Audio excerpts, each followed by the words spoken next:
Okay, good morning, everybody. We'll go ahead and get started. My name is Jeff Dunn. I'm chairman of the San Jacinto Historical Advisory Board. And on behalf of our board, I'd like to welcome each of you to our fourth Battle of San Jacinto Symposium. Before we begin, I'd like to make a few remarks about what our board does, why we have this symposium, and also like to recognize those who have made the symposium possible. Back in 1965, the state legislature transferred jurisdiction of the San Jacinto State Historic Park to Texas Parks and Wildlife Department. At the same time, the legislature created the San Jacinto Historical Advisory Board to advise the department on the policies and operations of the park and the historical interpretation of the park. The board currently consists of 4 members, 3 of whom are appointed by the governor, and the 4th member is always the chair of the San Jacinto Museum of History Association. Now, the legislature appropriated no money for this board. Parks and Wildlife appropriated no money for this board. But nonetheless, the board has been active through its 4 volunteer members for many years, and through the years, the various constituency organizations associated with San Jacinto, including the Sons of the Republic of Texas and the Daughters of the Republic of Texas, have looked to the board to organize the annual San Jacinto Day commemoration event at the park. And in fact, 2 days ago, our board conducted the 168th commemorative ceremony on April 21st. Now, 4 years ago, we decided to add an academic component to the commemoration of San Jacinto Day, and that's when this symposium was born. Now, the purpose of this symposium is to bring together on an annual basis some of the most respected scholars we can find who have done an exceptional amount of research on the Texas Revolution era, and in particular the Battle of San Jacinto, and also to help them, to encourage them to interact with each other and to interact with Houstonians who have a great deal of knowledge, such as yourselves, about the San Jacinto battle, so that we can learn more about it and get better interpretations of the battle as we move into the 21st century. We have videotaped each of these symposiums, and I'm pleased to say that the symposium today is also being videotaped by Channel 17 of Houston Media Source. And over the last 3 years, we have expanded the audience by having the symposium filmed during the summer, shown during the summer on Channel 17, and that will be done again this year. Now, I'd like to go ahead and start our symposium, and I'd like to begin by calling on Jim Burton. Jim is the Senior Project Manager for Texas Parks and Wildlife Department. He has the extraordinary task of attempting to supervise the implementation of a master plan for the San Jacinto Battleground.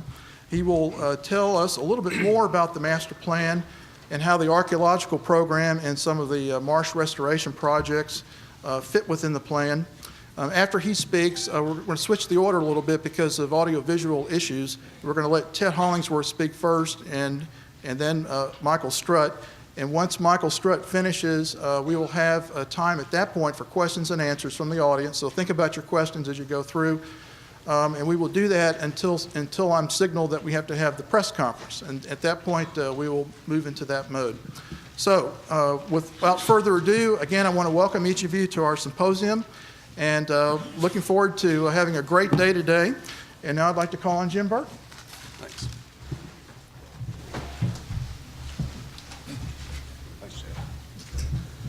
Thanks. It's a pleasure to address such a scholarly outfit. I see more degrees than the thermometer out there, I tell you. I'm used to spinning a good line. You know, I guess I'll have to be more careful with all the historians here. What I'm going to do is tell you what infrastructure does, which is we take care of, maintain, repair, build new, all the parks, wildlife areas statewide. We typically assign a project manager or project managers to a site. This particular site, being of great importance to us, essentially has 2 project managers. It started with Dr. Bill Dolman and myself. Bill, you're back there. Say, there's Bill Dolman. Bill retired, and Laura David over here by the projector took his place. So what we're trying to do is integrate the master plan. Laura, you want to go to the next slide? I'll show you where we've been. There was a master plan committee that was set up in 1995, and they hired a Mathai and Associates to do that. And it finally worked through all the processes and had input from various stakeholder groups, the Museum Association, Battleship, things like that, till they came out with a master plan, and it was approved by our commission in 1998. It had some main goals. We wanted to preserve the park's significant cultural, historical, and natural resources, enhance interpretation, achieve a higher level of public awareness, maximize the park and the museum's financial stability and success, and provide recreational opportunities compatible with commemorative and interpretive purposes. There are some objectives to meet those goals. We want to return the battleground as nearly as possible to the way it looked in 1836. That's not going to be totally possible. I know almost everyone here, probably everyone here, has been to that site. It's surrounded by petrochemical industries. There's been 7 to 8 feet of subsidence over the years to that site. There's been dredge spoils piled on the site. There's a levee built across it to stop incursions of tide water surge and things on that site. Nevertheless, there's a lot of things that we can do to bring it back pretty closely, and Ted is going to address some of the natural issues about that. We want to relocate as many support facilities and recreational elements as feasible away from the main battle area. We want to enhance interpretation in all the areas of the site, and we want to relocate as many non-battle related commemorative elements as feasible to a new commemorative zone. We want to construct a new museum visitor center and parking away from the battle area. We want to provide more access to the water's edge with nature trails and walkways. We want to minimize vehicular traffic on the battleground and give every site, element, battleground, monument, memorials, battleship a prominent setting, enhancing interpretation. When the Mathai plan was finally adopted, they had this diagram of what they felt like would be a reasonable way to do it. And you can see down in the bottom there, Earl is going to point, there was the old entrance off Wansigeen Boulevard, and then they had several bubble diagrams up there where they were locating a new visitor center, a interpretive area, a commemorative area where they'd gathered up various things around the park and put it on that. That's where it was when I came on board with Bill Dolman. Go ahead.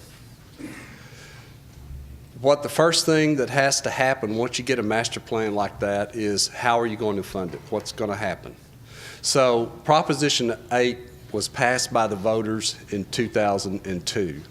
And what that did was it authorized, there was a line item authorization from the voters to give the battleground $12.25 million and the battleship $12.5 million for dry docking and berth repairs.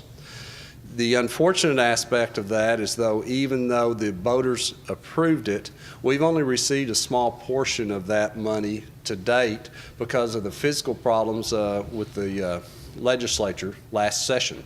So but we did receive enough to get this plan through schematic design, and that's the phase we're in right now. Schematic design is essentially a term that means that you're about 30% designed.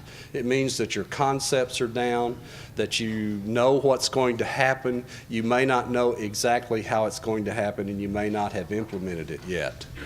So we also have and are about to sign an agreement with, it's called T21, which stands for Transportation Enhancement Act for the 21st Century. And that is a federal highway money that is given and administered by TxDOT.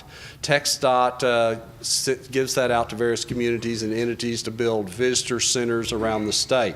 We were fortunate enough, Bill Dolman applied for that grant, and we received that grant. It'll be $3.4 million worth of federal funds.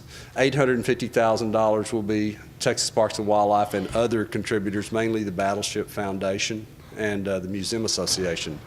So we have a total of $4.25 million to spend on a new visitor center. What we did when we received this funding is we put together a project team. Parks and Wildlife has many very talented people internally, but we don't have time to do all of the things that we have to do. So we have to go out and hire subject matter experts to help us implement a lot of our things. We offer our own input, and they certainly bring a lot to the table themselves. And the first group and the primary partner on this is TBG Partners, Earl Broussard. Earl, you want to stand up just a minute, show them who you are? Earl will be willing to answer questions and everything. Earl and Mandy right there, they brought the boards that you see in the back of the room, and those are some of the site plans, the commemorative things and stuff that we're doing, that we're going to have some slides up here, but you're welcome to go back and look at them, and they'll answer questions for you. He put together a team. Those are some of Earl's main projects that are related to this type of work. He put together a team, EDAW, who had work in Manassas and Kennesaw, Monocacy battlegrounds. He's got more archaeological consulting, and I think Roger's here today. Raise your hand, Roger. There you are. Roger's all the way at the back. He's brought some good artifacts. Jose Guerra is a civil engineer. Costello Engineering's from Houston here. They are hydrologists because we needed to see what was going to happen because there was on the table at one time, what if we took the levee out? What would happen? So we needed to see what's floodplain, what's not floodplain, all those sorts of issues. Michael Gertner and Associates out of Galveston, I believe. Yes, and they did historical structures reports. Steve Harden did some input on the history of the site. The Douglas group is input on the interpretive. How would you interpret all of the things that we're learning about the site? What we did was we decided that this project is so large that we need to define what the project is to begin with. So we decided to do a discovery phase so we could say, here's what we know about the site. But we wanted to create a stakeholder group so that we just didn't do this independently, because I need to emphasize that this is not really a Parks and Wildlife project. It is and it isn't.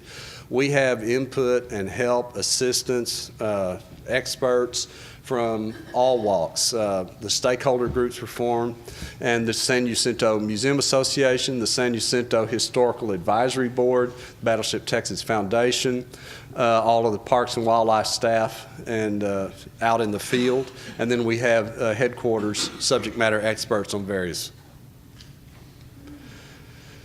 So we decided on the discovery phase we'd define the scope of the project, would catalog the known site information, would generate a list of needed site information, would conduct site hydrology studies, would create and receive approval of archaeology research designs, would produce narrative of the current site conditions, and would perform stakeholder interviews to see what they wanted to do. We'd also produce an action plan for the schematic design. And we did that, and that was completed last June. Is that correct? I believe that's right. We wanted to refine and implement the master plan. We wanted to integrate stakeholder input into the design. We wanted to create the cultural landscape report, do archaeological investigations, provide a site schematic design, begin interpretive design, and produce a cost estimate for its implementation. Those are the outputs of the schematic design. Those are the things that we will have done probably in June or July of this year. Those things will be done. We did all sorts of research, and when I say we, it's team members. There's things been brought in from various people. Just Jan DeVault found some great things, and just lots of folks have added to this project. We've researched historic photos. Go ahead, Laura. We found these watercolors, and I believe, Jan, you found these, didn't you? Robert Shaw. Okay. Robert. Okay. Thank you. Thank you. Again, emphasize it's a team. These are actually watercolors that, was it Sam Houston Jr. that supposedly did these? They are keyed. One is a view from the Texan campground. One is a view from the Mexican campground. We have taken these and figured out where he was standing on the site. Theoretically, he was given this information by his father. And they are keyed, and on the back is written, here's where somebody was, here was somebody over here, and all those sorts of issues. So we can get a good look at the topography. That road down here on the bottom, that I guess was going to the Lynchburg Ferry. That's standing in the Texan campground, if I believe. And the one on the top is standing over in the Mexican campground. Go ahead. We have found various and sundry topographical maps. This one of 1913 is very good, done by the Corps of Engineers at the time. I was surprised to find out that they had actually started dredging the Buffalo Bayou in the late 1800s. So it surprised me. But anyway, the Corps was actually doing topos even back then. And you can see the little lake there, that would have been, that dam at the top there would have been sort of the path of Sherman coming around over that direction. Okay. We did a bunch of analysis. I believe more archaeological went out and did some backhoe trench testing, some just core testing to do a stratigraphy to find out where on this site, even though it's subsided 8 feet, did it all go down as one piece, or was it dredge spoils or any other kind of spoils from the construction of the monument or whatever? How did it happen? What we're essentially finding is that the red areas there are cut areas when they built the reflection pool, and then they did fill areas where the monument is there, as well as these others. They filled in the little gully that used to go across the site right there. Go ahead, Laura. This is just a sample of some of the things, and I believe a lot of them are here today that Roger has brought in, or Michael. And this is some of the volunteer metal detector people that are out there almost every Saturday. We're doing grid searches for metal detection purposes. These are some of the artifacts that are found, musket balls, and it's an 8 real, I believe. Let's go ahead. Y'all see all those, and Michael's going to talk about them, so I'm not. We realized that over in the Texan campground over the years, there's a difference in the way that people think about commemorating things now as opposed to maybe it was at one time. The monument is a very good example. It's a magnificent structure, but I think, a lot of the thought today is that it might be more appropriate to try to recreate something so that it feels and looks and tastes and smells like it did when that event actually took place. So over in the Texan campground, over the years, there's been lots and lots of different dedications, monuments, memorials, commemorations that are sort of scattered about on the site. All of those things will be essentially gathered up and moved to, the battle-related things will stay just where they are. Some of the other things, the Dezavala Cemetery stuff, which was moved over there in the 70s and things, will still be on site, but it'll be moved over to a different part of the site. And some of the other, like Vietnam memorials and things like that, will still be on the site, but they'll just move where they're not actually on the Texan campground. This is the design that is coming out. There's a later version of this now, which is posted up there, and I think we have that too. The big red star up there, that is essentially the location that we're proposing for the new visitor center. It's right in front of the battleship. When you are standing on what would be the second floor of the visitor center, you would have a very good view of the battleground itself. You could turn around certainly and see the battleship, the channel, all the marsh areas over there onto your left if you were looking at those. So we feel like that is the best site. There is some hydrology issues. We'll have to build it up to get it above the 100-year floodplain. There's a levee right over there, and the top of that levee essentially would be a ground floor level. This is the latest version of the plan. Every time it goes through, it gets just a little more refined about where you would do things and what you would do. And Earl, if you'll point up where the parking lots would be, there would be parking area right there, just to the I guess that'd be the port side of the battleship. The visitor center would be right in there. The Texan campground is there, and it would be restored. And I'm not sure I have a close-up of that, but if not, we can look at it back there. One thing to point out is the road that is currently on the site will be partially used and partially not. We would install a new road that kind of skirts the outside of the battleground. We would leave vegetation on the outside to screen it from the petrochemical industries, and people would be able to look, and Ted is going to talk about the vegetation, so I'm not going to go into that right now. We would reconnect, since we still need to get to the monument, we would reconnect with the existing road system. Ted, Earl, can you show right in there? That's the existing road system right there. Okay. Go ahead. This is kind of a close-up of the visitor center, battleship area, Texan campground, and you can see this is, again, a proposal at this point, but you can see where the visitor center is. You can see that outside of that is kind of an area that would be some interpretive things for the battleship right in through here, as well as, you know, what has happened with this park, you know, from WPA and, you know, the transitions that it has made. All of those things would be there. You can see the parking areas. There's a macro artifact park we are proposing right here for the battleship. There is a 1945 style wharf right there. And all of those are a transition onto the ship itself, and the ship itself, of course, is the artifact. It is the interpretive place. Over there on the Texan campground, all those blue triangles are battle-related monuments that would stay in place. They're either grave sites or battle-related monuments. There's a network of paths that follow all the way through there. And then over there, show them the commemorative zone there. Over here is where we would propose that we move a lot of the non-battle related things that have been put on that site.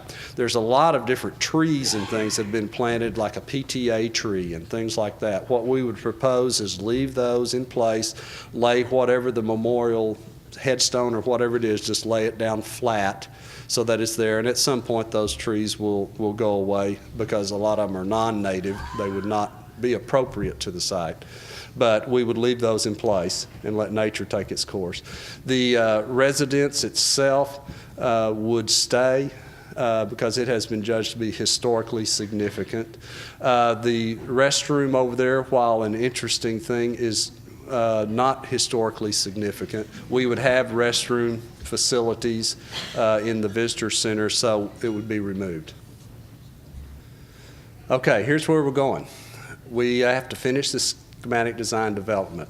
We're doing analysis of all the archaeology. The output of the archaeology is an input to interpretive plans and how we plan the site and what we're going to do. We need to complete the cultural landscape report. EDAW is doing that. Complete the schematic design package. That's Earl's group. Create interpretive outlines, develop the visitor center in coordination with the museum and the battleship, and we need to get input from them on how that's going to be structured and who needs what where. We're going to complete construction documents and bid this thing and then construct the project. The quickest that we can receive money again for this project, we have some small amounts that we can still keep moving forward. But the quickest time that we could actually really do it and shape topography and really get after it, other than the visitor center, is September of 2005. That depends on the legislature to approve and authorize the issuing of bonds for that.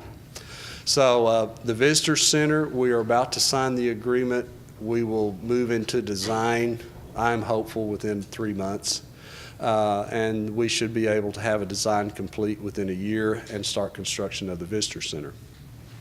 I'm going to show you a little clip here that's some of the archaeology. It's just fun. It'll be an introduction for the folks that are coming up. I got an iron spur. It's Spanish style. It's iron, and it's more than likely from the Mexican Army, but either side could have used it.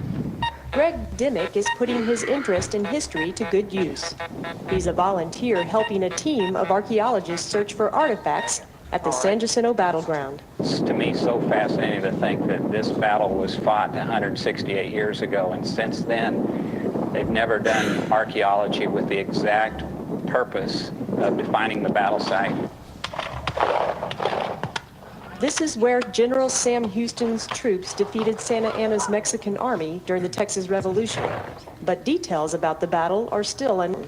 I think the most important and meaningful information that will come out of this investigation is not the individual artifacts, as interesting as will be, but the overall pattern of distribution of those artifacts. I think that has the potential to tell us more than we know currently about the battle. We'll decide exactly where Santa Anna's encampment was, where the Mexican breastworks were, where the main battle took place, perhaps some of where the areas that the Mexicans ran to as they retreated. Kiss a lot of frogs to find a friend. Items found include Spanish coins, 1/2 real Spanish colonial silver coin.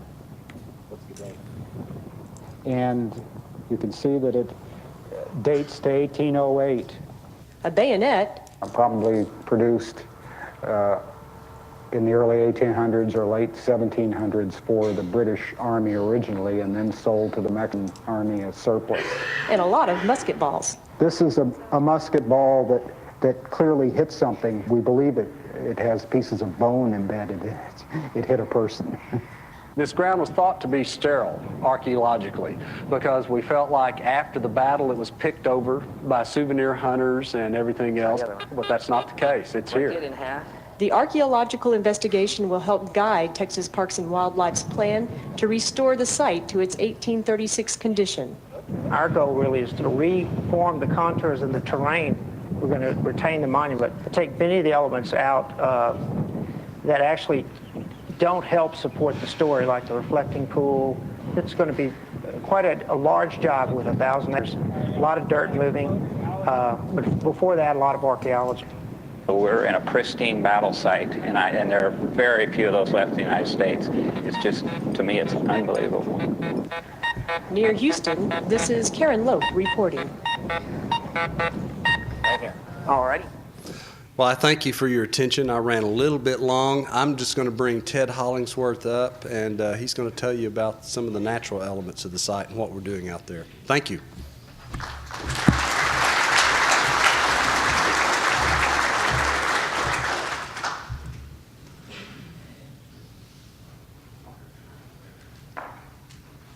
Jeff, you'll be happy to see my watch. Wow. Wow, if you haven't looked around at this room since we closed the doors, you need to do that. It is really, really exciting to see this level of interest in a historic site. I came here from Fort Martin Scott in Fredericksburg. Neat site, first frontier fort in Texas. Great archaeological site, it's intact, neat history, neat people were there. And if we were holding a Fort Martin Scott Symposium 2004 today, I would be standing up and speaking to both of the participants.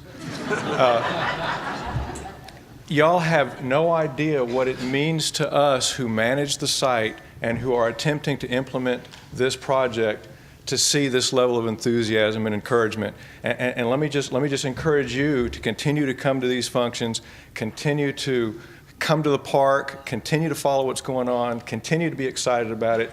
There are really neat things going on, as you're going to hear about today, and we appreciate that you took your Friday to be here, and let me assure you that your interest is helping to drive the project that Jim just talked about.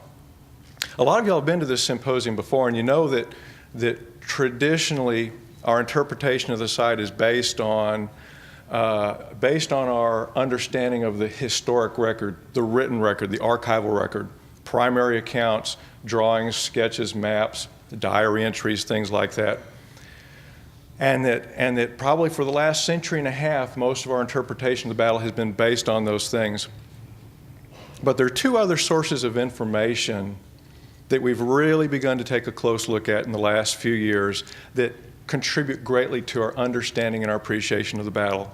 One of those is archaeology, and you'll hear Michael talking about the archaeology. The archaeology can do a great deal to confirm or, in some cases, suggest contrary to what our interpretation of the historical record has been.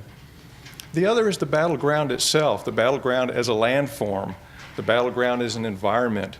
They say a picture's worth 1,000 words. Well, if that's the case, then standing out on the battleground and looking around and saying, you know, wow, this is where Sam Houston looked out across the landscape and perceived the Mexican army has a profound impact. No matter how well you understand the battle based on what you've read, I would argue that until you stand in that location and really sense that scope of that scale, that direction, that topography, that vegetation, you can't fully appreciate the battle. You can't appreciate the afternoon of April 21st, 1836.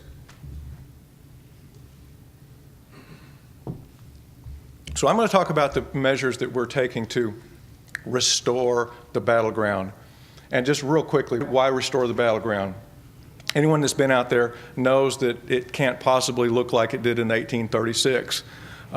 We have kids that ask us why they had the battle so far inland that they had to go to all the trouble of dredging out a slip to put the battleship Texas to get to the Mexican army. The battleground has changed profoundly since 1836. So restoring it is important to us understanding the battle. Appreciating conditions. You know, it's easy to read about knee-high grass until you stand out in a prairie of knee-high grass and you have that mental image, you don't understand how that affects the battle. Respect for the events that took place there. Changing priorities and sensibilities. For a long time, it was just, people felt like it showed respect to the events that occurred there to mow the grass short and put picnic tables out there and toss pull tabs out on the battleground. Our thinking has changed. We now feel like it shows respect to the events that happened there, to preserve that battleground as an artifact, to leave it much as the participants saw it in 1836. If you had a Brown Bess rifle that had been, or Brown Bess musket that had been used by a Mexican soldier that had been handed down to you, you wouldn't swap it out to a percussion cap because that's what they did in the 1850s and 60s. You wouldn't take the maple stock off and put a checkered walnut stock on to make it a more beautiful weapon. You wouldn't put a scope on it to make it more accurate. That's kind of what we've done at the battleground. So out of respect for it as an artifact, we're going to return it to what it looked like in 1836, to the extent that's practical. And the other thing is that the battleground represents the heritage of a lot of people, not just the heroes. And for 150 years, we've put monuments up to the heroes. We've interpreted the heroes. We've put markers out for the heroes. And there's a lot more heritage represented out there than just that of the heroes. So returning the battleground shows respect to everyone's heritage there. Next. In order to approach restoration of the battleground, we really need to understand what has occurred to the battleground to change it. If I were restoring a book, I would need to know that the pages are brown because of acid in the paper. I would need to know that the little round holes in the pages are from worms. I would need to know what caused that before I approached the restoration. Same goes for the battleground. And those impacts are really pretty obvious, but it's still important for us to try to understand their collective effect on the battleground. Soon after the battle was over, there were farmsteaders, homesteaders out there. There were cattle out there. By the 1850s, there were 2 sawmills right down the river. They were cutting cordwood for the little steamships coming up and down the river. They didn't take out leases on timber in Liberty County. They cut down the closest timber at hand, up and down the river, up and down the little drainages, and they began clearing the site of the trees that were there at the time of the battle almost immediately. Benign neglect. A prairie, if you just ignore it, trees and brush come up in it. If you stop fire, trees and brush come up, and they changed the prairie over time into forest. Memorialization. Wasn't a reflection pool there in 1836. There weren't markers. Sam Houston didn't go up to the marker that said, "This is where I got shot out from under my horse," and wait for the bullet to come. Landscaping, alleys of trees. You know, for a century we've thought rows of oak trees really made a site look special. But those rows of oak trees weren't there in 1836, and they complicate explaining to a visitor the battle. Cemeteries, subsidence. That's an obvious one, and we'll talk about that in more detail. Surrounding development, that's another obvious one. There's some things we can do about that, some things we can't do. Next. As the steward of the battleground, it is easiest for me to approach restoration by characterizing and grouping the net impacts, the cumulative impacts. And in my mind, those fall neatly into three categories. Changes in the topography, that's elevation change due to subsidence, contour change. There are biological changes. For most of y'all, that means vegetation. The trees aren't where they were, the grasses weren't they were. Off-site intrusions and compromises. Industry. And industry affects more than just the visual background. Sam Houston, as his guys came across the prairie, they didn't smell ammonium chloride, you know? And that's an intrusion on the sensory experience of the battle. When the sun went down in the evening, they heard coyotes calling, they heard wolves calling, they looked up and they saw Orion setting in the west, they saw Leo straight overhead, they saw Virgo coming up. Today you see mercury vapor glow, okay? The sensory experience of the site has changed. Next.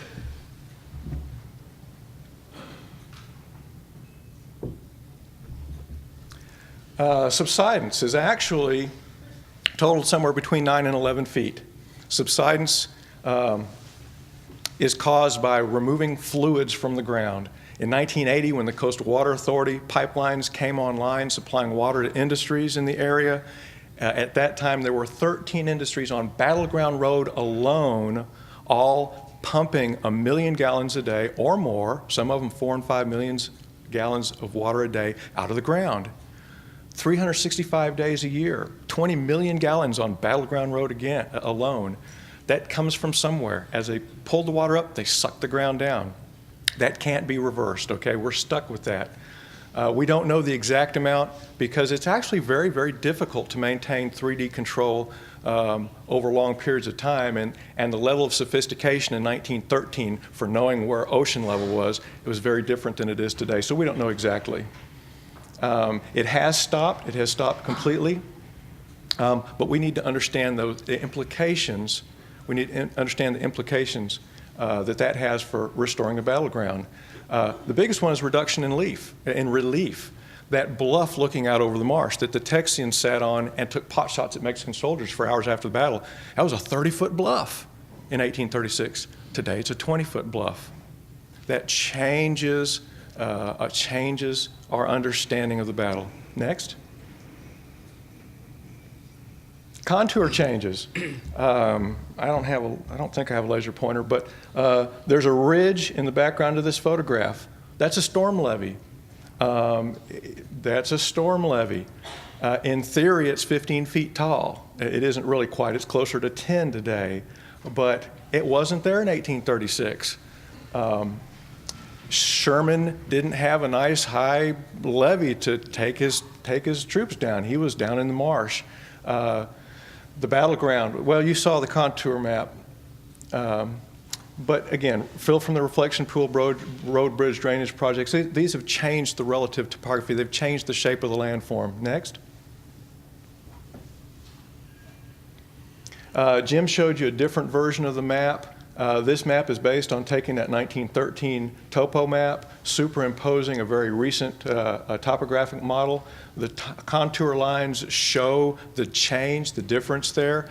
Ground truthing by Roger Moore and Associates has confirmed that this is actually a pretty accurate map and that this does show us where the topography has changed. What can we do about it? Well, there are some things we can do. Resources permitting, we may be able to take the reflection pool out. I'm careful not to say fill the reflection pool. The reflection pool was excavated at both ends and it was filled in the center. To understand the ravine that ran through the middle of the battleground that Sam Houston took his troops down into and split them up, to understand that, you need to put the ravine back. You can take the reflection pool out, you need to excavate in the center and fill at both ends. So there are many implications for this, for how we proceed with restoration of the battleground. Next. Biological changes, prairies. In 1836, the site was almost entirely prairie. When I was a kid growing up here, the site was almost entirely prairie. But in the absence of fire, in the absence of grazing, prairies tend to turn back into forest here. The biggest culprit here has been the Chinese tallow tree. 1960s and 70s, the tallow trees just took over. The picture that you see on the upper left is a site that we have just cleared of Chinese tallow trees, about 115 acres. That's what it looks like today. In the next 5 or 6 years, it should look like the picture in the bottom right, which is a prairie we started restoring in 1996. And that looks much like the site did in 1836. That's actually a very healthy, biologically healthy native coastal prairie. And you can tell that if that were all Chinese tallow trees, it would be very difficult to explain to a visitor, going across the knee-deep grass into the Mexican camp. Next. The marshes. There were about 300 acres of marshes in 1836 on the north side of the battleground. The marshes played a very important, very profound role in the outcome of the battle. Now there's about 200 acres.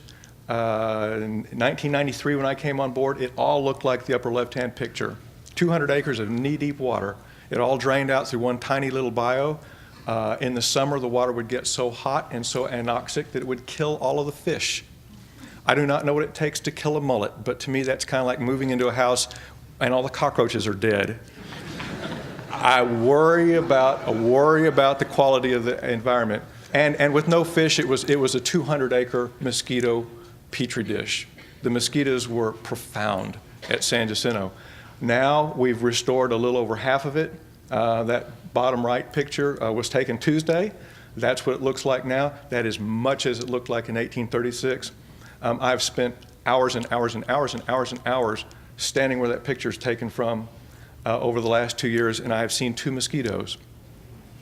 Makes a profound difference when the environment is healthy. I would point out the Baytown Bridge. That is not the bridge that Deaf Smith pulled down in 1836. The other thing that we want to understand about the marshes is that this marsh is the final resting place for hundreds of combatants in this battle. It is a profound cultural resource. It represents the heritage of millions of people, including us. Next. Took us a long time to realize that we actually had evidence telling us where the trees were in 1836, and that's because every one of these drawings is hideously out of scale. None of them match. You can't flatten them and superimpose them on each other. As it turns out, this map actually shows us where the trees were at the time of the battle. There were trees where the Texian camp is. There were trees along the bluff line. There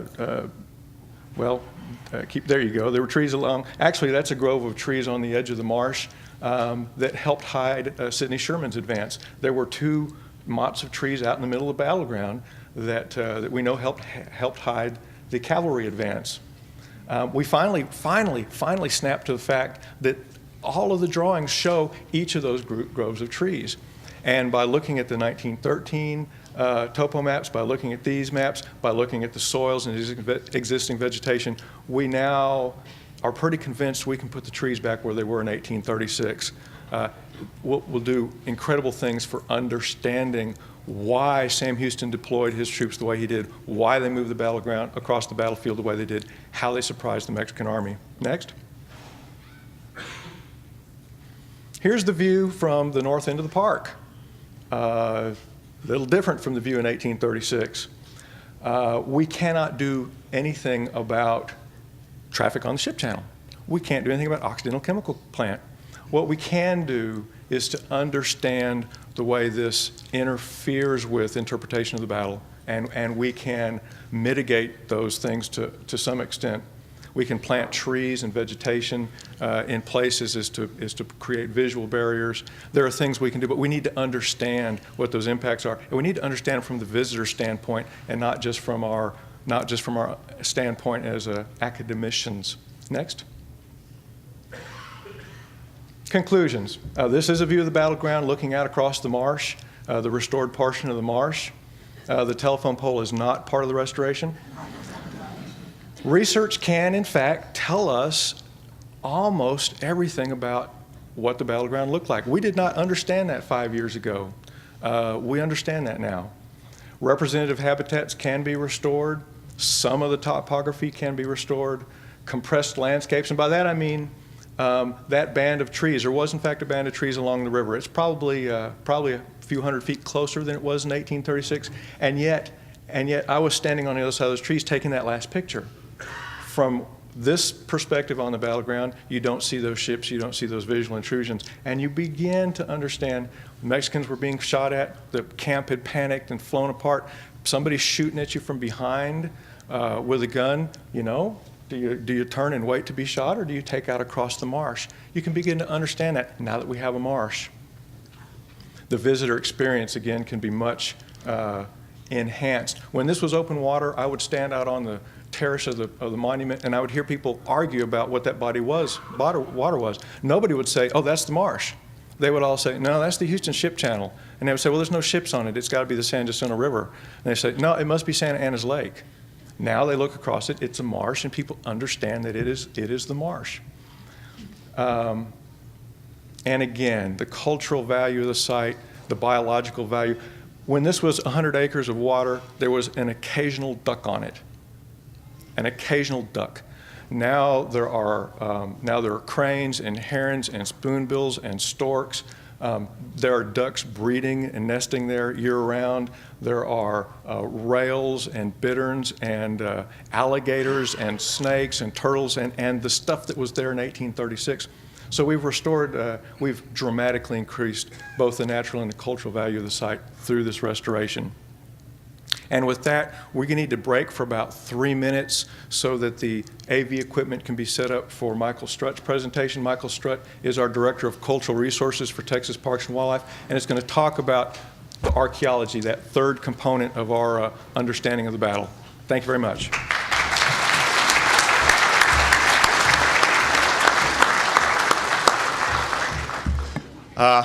Technology is great when it works, and when it doesn't, it's frustrating. So this paper was going to be very visually oriented. Unfortunately, you're just going to have to look at me. Now, I apologize for that. However, I will say that many of the artifacts that I was going to show are in a case in the back, and we invite you to look at the artifacts afterwards. But my talk is about the archaeology, how, why, and wherefore of this particular program. As Jim said at the outset, this paper is the first announcement of a major research project into the Battle of San Jacinto. And our purpose is to discover what, if any, physical evidence remained of the battle. We had a number of objectives at the outset of this project, and these are continually being refined. Some of the more important ones were, as Jim and Ted showed you, is determining which soil horizons across the site may contain physical remains of the battle. We want to locate the most intense areas of the engagement. We want to locate the Mexican breastworks, which may be the most intense areas of that engagement. We want to find and determine the extent of the Mexican encampment. We know where the Texas encampment was. We want to locate Sherman's line of attack and his point of engagement with the Mexican right flank, the Texas left flank. We want to locate where the runaway portion of the battle is still intact on state lands. We're looking for the Lynchburg road trace, where it is on the state land still. And we want to determine the material culture of both the Mexican and the Texan army. Now, we know a lot about the military accoutrements, but we're hoping to also learn a little bit more about camp life through the archaeology. We want to answer some very specific historical questions, and we want to use all of this information for improved interpretation of the site, which both Ted and Jim have talked about. The project aims to clarify some issues surrounding the historical record of the battle. As most of you know, reading both the Texas and Mexican accounts of the battle leaves one with discrepancies in exactly how the battle flowed and exactly where the Mexican encampment was. General Santa Anna said that his encampment was on the brow of a hill. He had set up breastworks, and he felt that it was a very defensible position. While his subordinate, Colonel Pedro Delgado, stated in his report, quote, "At daybreak on the 21st, His Excellency ordered a breastwork to be erected for the cannon. It was constructed with packed saddles, sacks of hard bread, baggage, etc. A trifling barricade of branches ran along it and right. The camping ground of selection was in all respects against rules. Any youngster could have done better.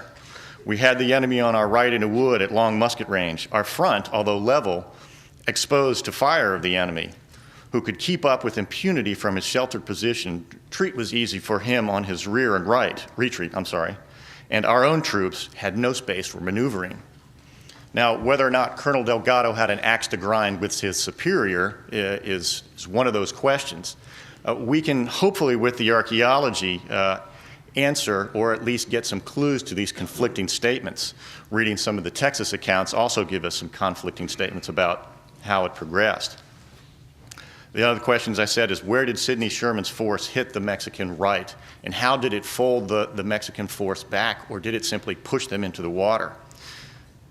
The planned investigative methods for this research project, one was to conduct the soil coring, and I had some slides of that. And Jim showed you where we now know the intact soil layers and horizons are across the battleground. As it turns out, there is much more intact surface area of this site than was previously expected. One of the questions a lot of people ask is, why now? Why hasn't this battleground ever been studied? The main reason is that the reports after the battle stated that it was looted, and then over the years the battleground was continued to be looted by passersby, people having an interest in the events there, and also that there has been so much fill put on the site, cut having been done for the reflecting pool. What little archaeology had been done at the park previously had been done for compliance with the Texas Antiquities Code, where any construction was going on, water lines, roads, that kind of thing. And that work tended to be in areas that were already disturbed. So it looked to people that the site was not intact, that there probably wasn't much for us to really find. One of the other things that we're looking for is the Lynchburg Road. We've conducted some archaeological and historical investigations to locate the road. So far, what we have found has just been enticing, just enough to keep us interested in being able to find that trace. I had a map to show you that, or an aerial photo, that it looks like there is a road trace still through the middle of the battleground. Archaeological trenches placed in that, as I said, were just enticing enough. Did not refute or did not confirm our suspicions. The fourth investigative method is to use a systematic metal detector survey across the site and locate the areas of the battle. Then from that, we would use that information to conduct full-scale or traditional archaeological work in what we believe to be the Mexican encampment along the breastworks and the intensest areas of engagement. The excavation will hopefully yield clues to the camp besides the metal.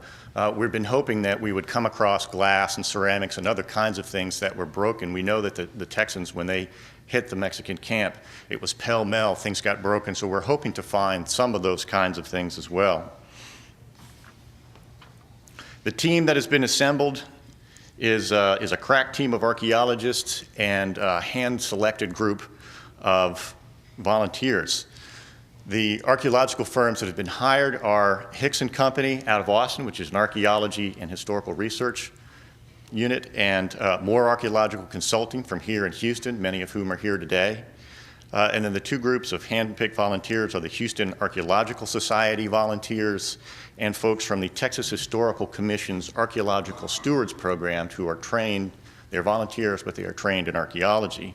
And the final group is obviously Texas Parks and Wildlife staff. The main question facing this team was to determine how to find the archaeological evidence of an event that lasted, the main part of it, less than 20 minutes.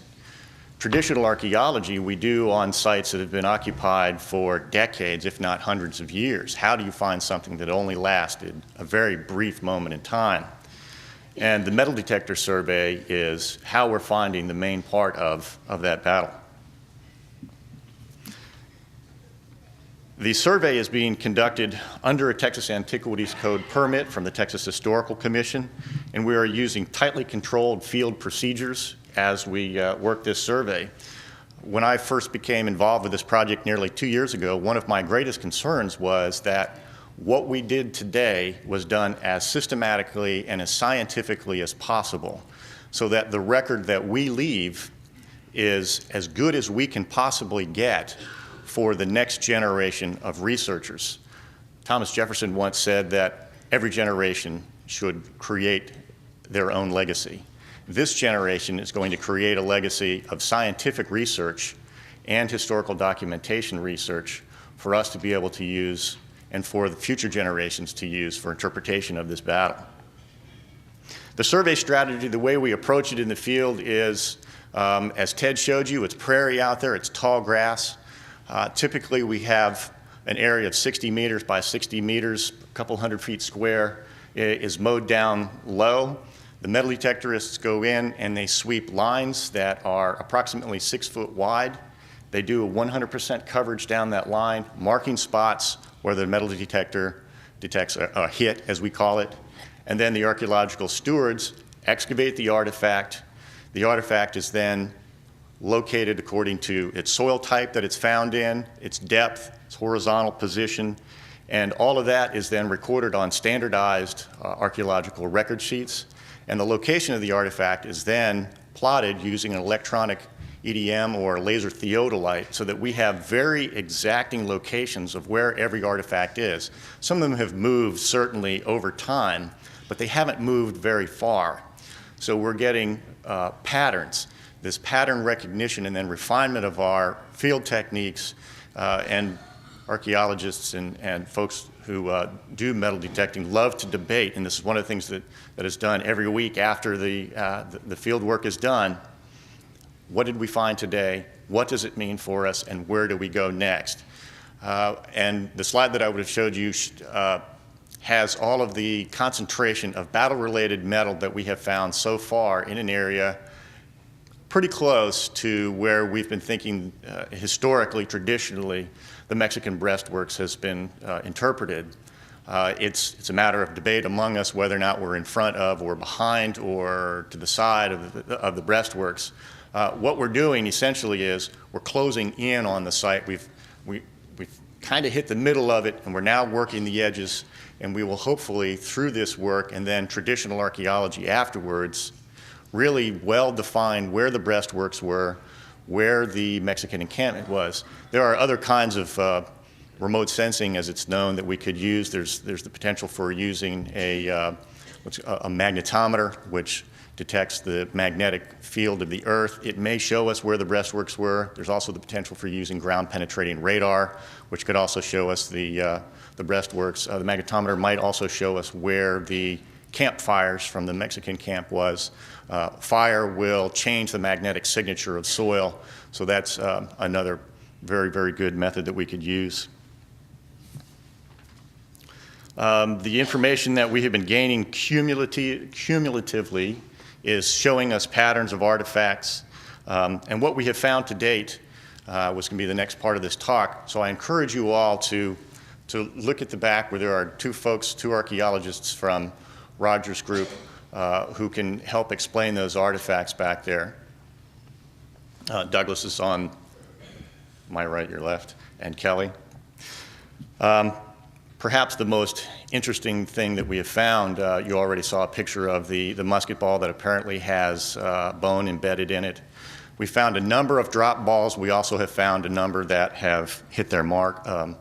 Some that are flattened, some that are completely squashed out. So that may be telling us that we are near the breastworks if it was made out of crates and pack saddles and hard materials.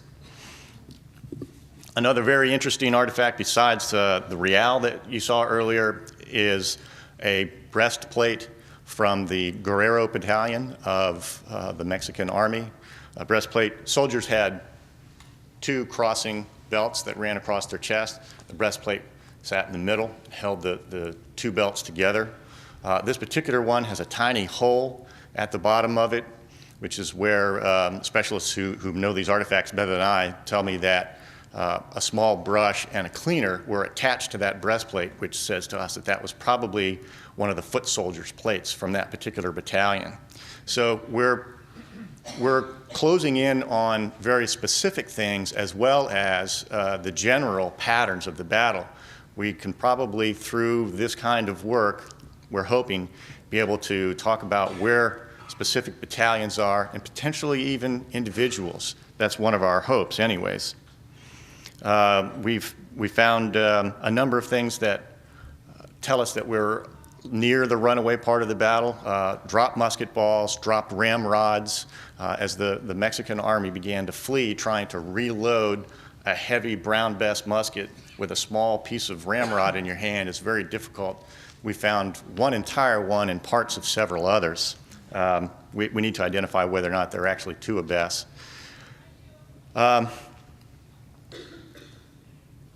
The whole goal of this research, and the most important thing so far that we have determined, is that the battlefield record is indeed intact.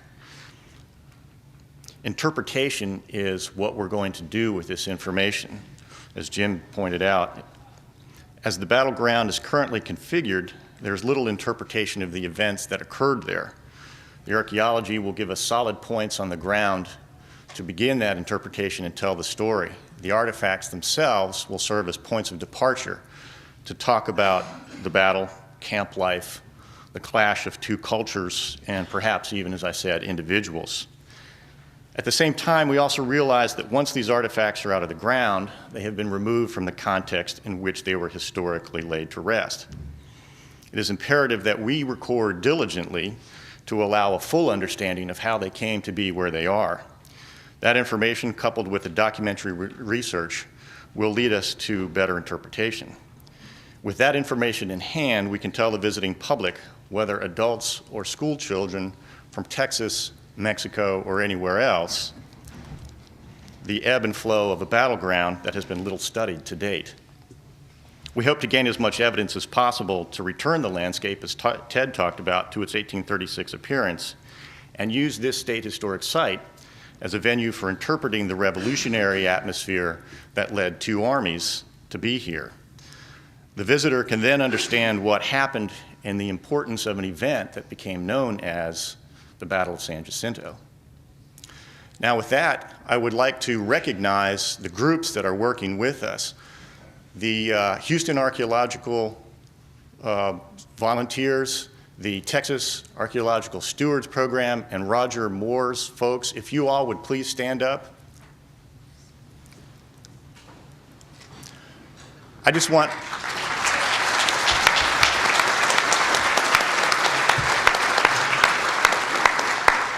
I want to make note of what a great group this bunch of folks is. About a month ago, we were out working on a Saturday, and this project is running mostly on Saturdays. The majority of these folks are volunteers. Some of them are coming from as far as 6 hours away to participate in this project. We were standing out on the battlefield about a month ago, and we could see thunderstorms off to the north and northwest coming across, and apparently it was really coming down in LaPorte.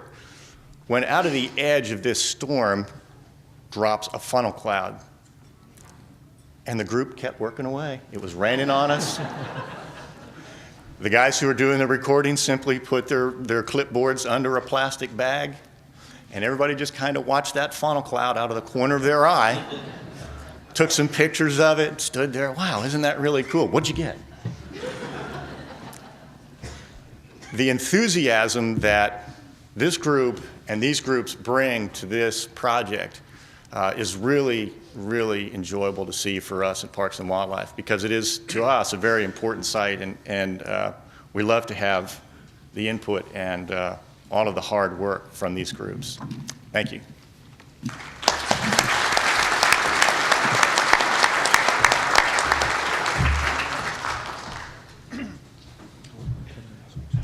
Thank you, Micah. We'll have a few minutes here for questions.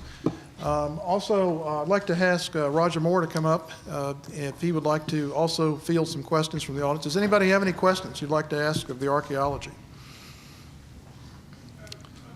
Yes. The site's been used as a picnic area and a lot of reenactments for decades. And so I'm wondering just how constructive has that been to the archaeological record? Okay. The question is that the fact that the site has been used for decades for picnics, reenactments, and how destructive to the site has that been in terms of the archaeological evidence? Who would like to answer that? Roger, would you like to answer that? Okay. Well, it seems that it hasn't been as destructive as one might think. It's certainly overlain the battle-related artifacts with a lot of miscellaneous junk, which becomes time-consuming in our archaeological fieldwork at this metal detecting stage as we dig up countless pull tabs and aluminum cans and so forth. I think that these few acres that we investigate will be the cleanest ground in the Texas park system when we're done. But the artifacts themselves, particularly in the patterning that's emerging from them when looked at on the scale of the battlefield, tells us that we are finding meaningful information. The artifacts have not been dragged about into a homogeneous distribution. They're reflecting patterns that seem to reflect the actual structure and events of the battle. Of course, it's too early to be specific about that, and I'm keeping my perspective as that of a dirt archaeologist. I'm looking at what's coming out of the ground as data unfiltered to a certain extent by the historical record. There are others on my staff who are very much working on that, but I'm concentrating on the artifacts themselves and their distribution. And one point about the reenactments, and there's been discussion of trying not to have reenactments on the battleground anymore because, as Ted pointed out yesterday in the stakeholders meeting, that we have found a couple of gun flints, honey-colored gun flints that are probably off of brown besses. However, one can still get that same kind of gun flint today, and other kinds of artifacts that are very similar to, if not exact patterns of ones that would have been used at that time. So we really are looking at no longer having the reenactments on the battleground.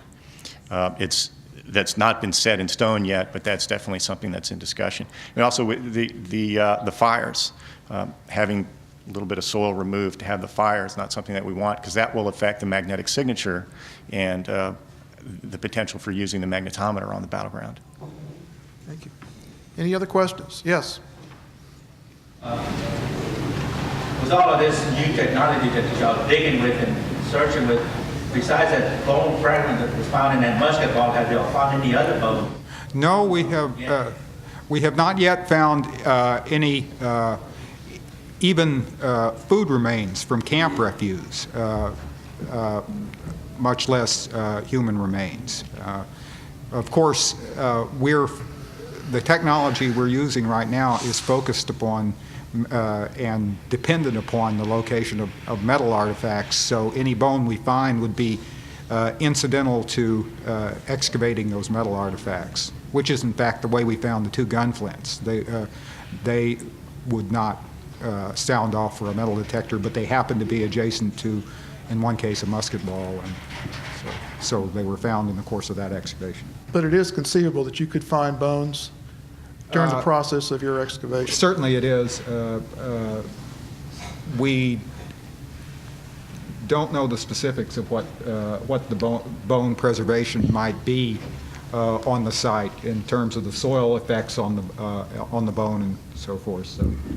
The area that we're currently working in was the main part of the battle, and according to records, nobody was buried there. They were buried in a different location. So it's entirely likely that as we move locations that we could come across burials. And that's dealing with those, and obviously the Mexican dead, we would have to work with probably the Mexican consulate in doing that. That's not something that we have approached yet, but it's certainly possible. But it's certainly part of the program to immediately stop for consultations should this happen in the field. Correct. Right.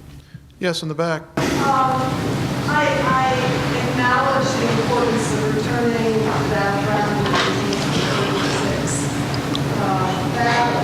But one thing that I keep hearing is almost a denial of the history of that site up to this point. And what I think is important that we don't lose is the tremendous effort that went into purchasing that battle.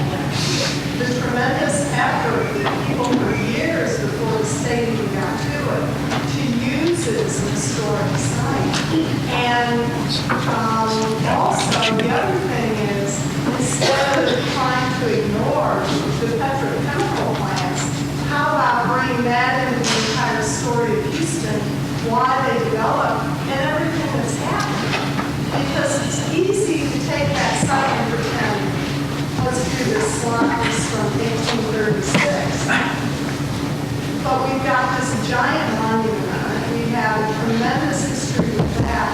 And I'd just like to really see an effort to weave that whole history into the site as a whole, and not just this 20-minute. Yeah, for those who couldn't hear, basically what she is saying is it's important to focus on the 1836 site, but also not ignore the subsequent historical use of the park. And I'd like to ask I think we have a microphone here, so if you have questions and it's convenient for you, if you could line up to the microphone, that way we can hear the questioners a little bit better. Who would like to answer this question? It's a very good question. In particular, you have the way the people of Texas interpreted the battle site in the 1930s when they built the reflection pool and the monument. And who would like to tackle that question? I'll go ahead and take that.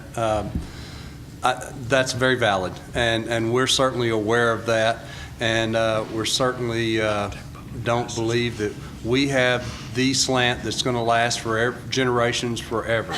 One thing that we want to do, and what we're trying to do, of course, is preserve things that are there to the extent possible, or at least know where they were, make sure that the story is still told about those.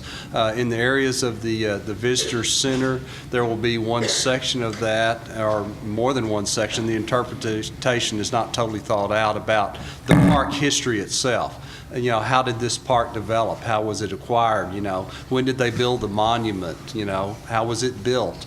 All those sorts of things. The WPA and all those issues. So we're not going to ignore what has happened in the past just because there is a desire, I think, at this point to try to recreate the battlefield.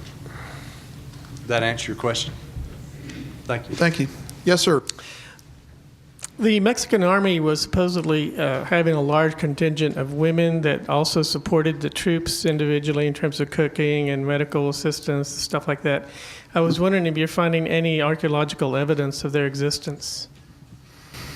Not to this point, but that is certainly something that we would be alert for and hope to find in the manual excavation stage of the investigation, where we will be finding diverse classes of artifacts, not just metal, things like broken glass and ceramics and other potentially gender-associated items. Yeah, why don't we elaborate just a little bit to say that the metal detector component of this is recovering metal artifacts, but it's giving us broad-scale, battleground-wide patterns of distribution of artifacts.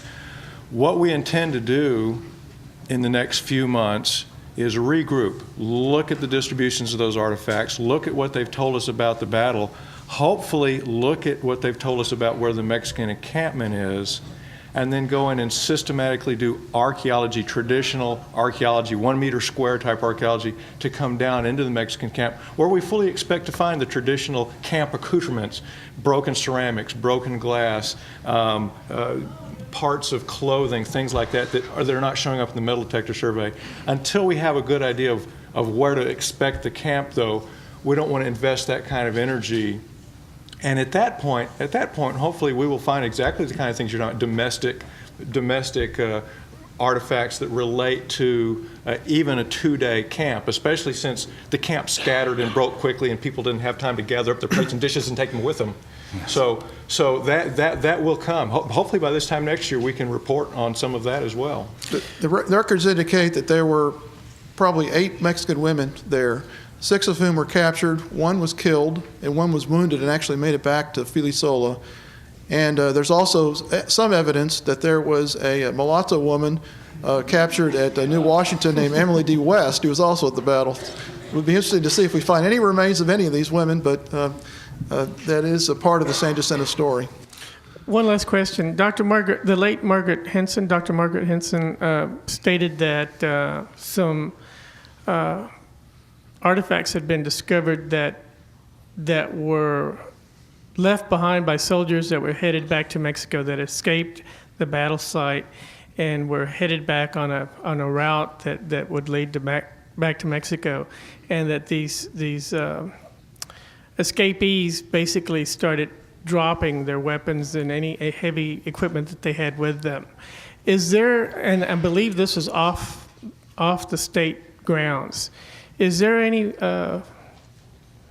organized investigation of this that's being undertaken by you? But yeah, actually, that trail of debris starts at the battleground and goes for counties and counties. And depending upon the artifacts she's referring to, Dr. Greg Dimmick, who is in the audience today, has organized a group that has recovered many of those artifacts across Wharton County and across that path that the Mexican Army took. Now, in terms of individuals scattering from the field of battle, the answer is also yes.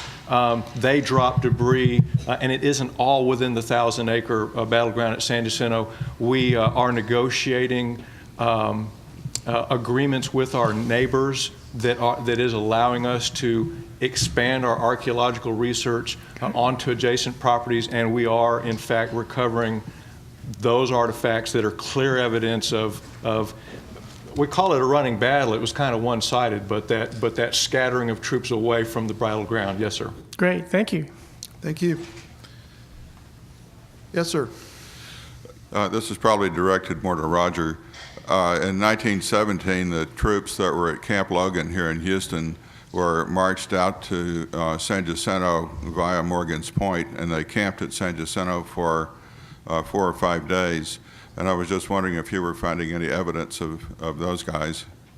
Well, that is very interesting news, because I'd like you to have a look at a signal corps button that we recovered that may be of World War I era. We haven't researched it yet. But. Yes, sir. It was reported during the runaway scrape that there were many hundreds of civilians backed up at the ferry crossing there. Will there be any excavations over where the ferry is, or maybe down where the Texans themselves encamped? The road leading up to the ferry and the ferry landing itself were very close to sea level, and they are now under, and we do have core records, they're under anywhere from 2 to 3 meters of dredge fill that's been placed there from the dredging of the Houston Ship Channel. The cost of excavating through that kind of overburden is prohibitive, and it really is not likely that we're going to live long enough to see that take place. Okay. Yes, sir. You want to come up to the microphone?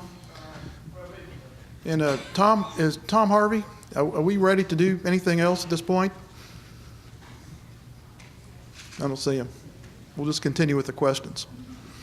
I'm just curious, since you started the archaeological project, as a result of the public awareness, have you had any private donations of artifacts from people that may have lived in the area? Or? Well, that sort of thing has gone on for some time, Ted. Yeah, that has, and actually, I'm not sure it's the archaeology of just the increased publicity in general. But the number of calls we've gotten from folks who have either picked up artifacts over the years, legitimately or not legitimately, or who've had artifacts handed down, is increasing. I had a gentleman bring me a bronze grape shot from a Mexican cannon recently. His father had dug it out of a tree at San Jacinto in 1910 while he was out there courting his mom. This guy's in his 80s now. And for those of you that don't know, in the early teens, it was very popular for everybody to jump on these cute little motor launches at the Houston Yacht Club and putt down to San Jacinto and have a picnic and turn around and putt back. And he'd gotten in the habit of courting his future wife by jumping on and going down and picnicking. He wasn't much into picnicking. He was in the habit of taking his pocket knife and trying to dig stuff out of trees. That's the story, and we have this bronze shot. So the answer is yeah. This increased awareness is causing people to remember stuff that's in shoe boxes in the closet, and yes, sir, that is happening. Yes. I'm informed, Mr. Dunn, that Mr. Harvey's ready to set up for the press conference.